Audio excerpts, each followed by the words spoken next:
आज हम बायोलॉजी का फर्स्ट पार्ट देखेंगे जिसमें से 1 to 25 क्वेश्चन रहेंगे बायोलॉजी एग्रीकल्चर का।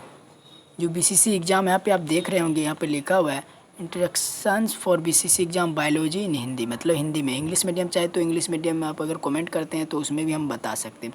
इसलिए तो हम अगला क्वेश्चन डायरेक्ट आगे हम बढ़ते हैं। क्या पहला क्वेश्चन है, उथले हैंडपंप से पानी पीने वाले व्यक्तियों में निम्नलिखित बीमारियां होने की संभावना होती है। उथले हैंडपंप में जो पानी जो वाले व्यक्तियों में निम्नलिखित बीमारी होने की संभावना जो होती है, कौन सा होता है? वो होता है टाइफाइड और यानी मतलब हैजा और टाइफाइड दोनों होता है। तो ये जो इसका जो आंसर 2 नंबर में क्या बोल रहा है, हैजा और टाइफाइड दोनों होता है उथले हैंडपंप पानी वाले व्यक्तियों से बीमारी। तो अगला हम क्वेश्चन चलते हैं, राइजोबियम किसका एक प्रकार है?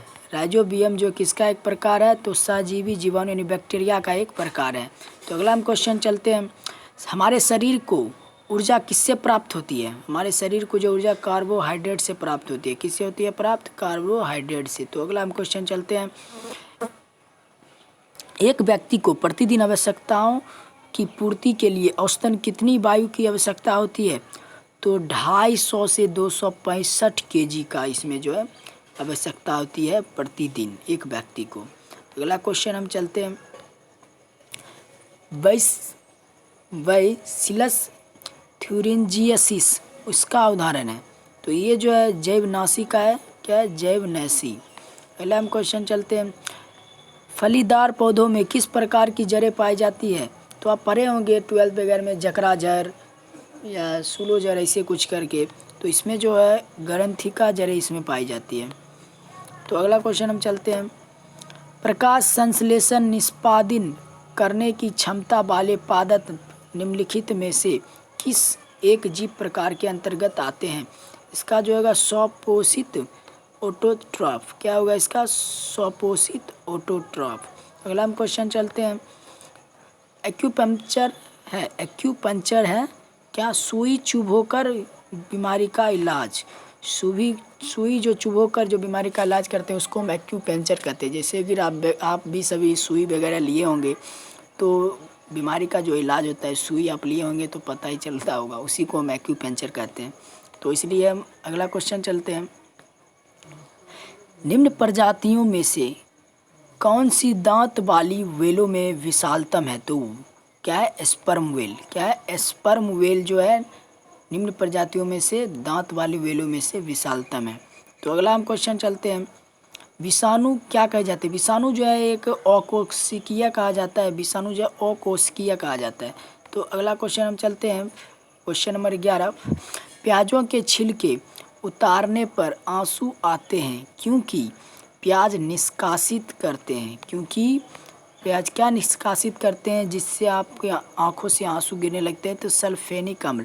अगर आपको अभी तक ये फैक्ट नहीं पता था तो आज जान लीजिए कि प्याज जो छीलते हैं उसके बाद जो हमारे आंखों से आंसू जो निकलते हैं किसके कारण?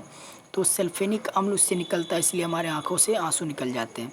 आगे क्वेश्चन है, भारत में गिद्धों की कमी का अत्यधिक प्रमुख का कारण है। अत्यधिक प्रमुख कारण मतलब गिद्धों की कम संख्या किस लिए हुआ? तो ये जो है जानवरों को दर्द निवारक देने से ये जो है गिद्धों की संख्या भारत में कम हो गई है। अगला क्वेश्चन है, वयस्क व्यक्ति की हृदय धड़कन दर क्या होती है?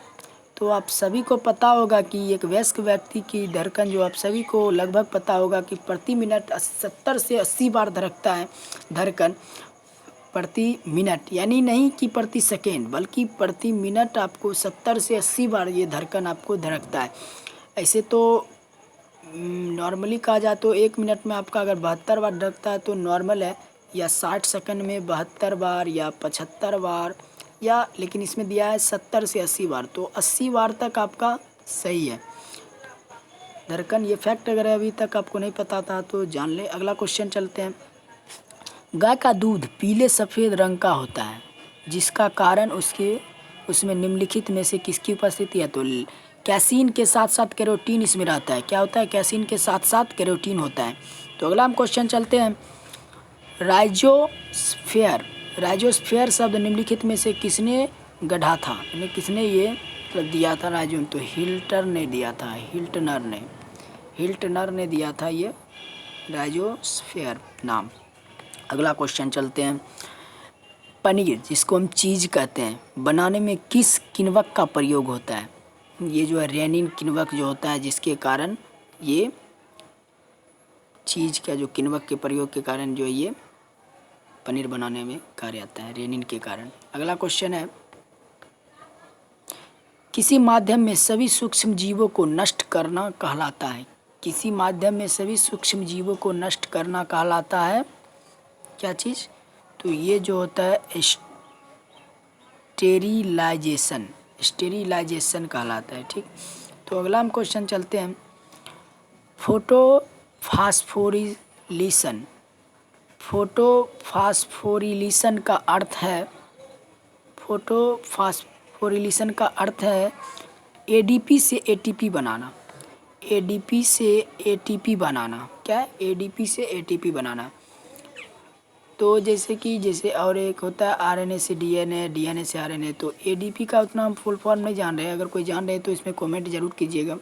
ऐसे हम आरएनए का जानते हैं राइबोन्यूक्लिक एसिड, और डीएनए का डायऑक्सी राइबोन्यूक्लिक एसिड, तो हम एडीपी का भी अगले वीडियो में हम इसका ज़रूर पूरा फुल फॉर्म दे देंगे, या कमेंट में ही हम दे देंगे कोई अगर बोले तो अगला क्वेश्चन इसमें जो होता है, इसमें फोटोफास्फोरिलेशन का अर्थ होता है एडीपी से एटीपी बनाना। तो अगला हम क्वेश्चन चलते हैं।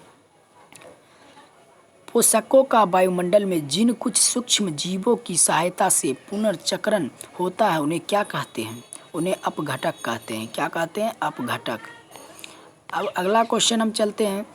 हेटेरोसिस्ट, हेटेरोसिस्ट नामक रचनाएं किनमें पाई जाती हैं, हेटेरोसिस्ट रचनाएं किनमें पाई जाती है, तो साइनो जीवाणुओं में, साइनो जीवाणुओं में पाई जाती है हेटेरोसिस्ट नामक रचनाएं।